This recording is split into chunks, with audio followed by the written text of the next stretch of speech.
I think I am the most hated person in her whole life. దాని తర్వాత In her life, almost. No, she indirectly told me one day, I hated you forever. I don't know how I became a friend with you.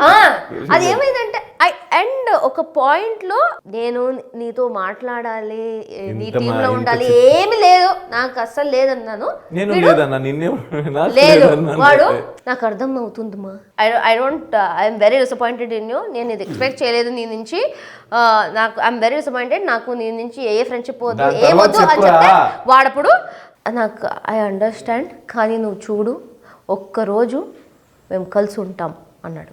అదొక team selection లాంటిది, ఏదో ఒక task లాంటిది ఉంటే నేను నిన్ను అడగలేదు ఆయన యాక్చువల్లీ బేసిక్గా ఫుల్ నన్ను అడగలేదు, నేను రాను కూడా, నేను I'm already some others team in some other team అని చెప్పింది. నేను అన్న I know what you are going through, but trust me one day మనం ఇద్దరు కలిసి ఆడతాం, బట్ గట్టిగా ఆడతాం, we will have a good bond అన్న.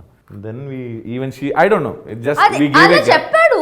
అంటే జనరల్ గా బిగ్ బాస్ అనేది జనాల్లోకి వెళ్ళడానికి ఒక బూస్ట్, అంటే big దాని నుంచే వస్తదని కాదు, ఎందుకంటే ప్రతి ఒక్కరి జర్నీ పాజిటివే అవుతుంది అని ఎవ్వరు చెప్పలేరు. వెళ్తున్నప్పుడు ఎన్నోసార్లు లోపల ఉన్న వాళ్ళు బయటకు వచ్చాక మొత్తం నెగిటివ్ అయిపోయి ఉంటారు. విన్నర్స్కి అయితే ఫైనాన్షియల్లీ చాలా బూస్ట్ అవుతుంది.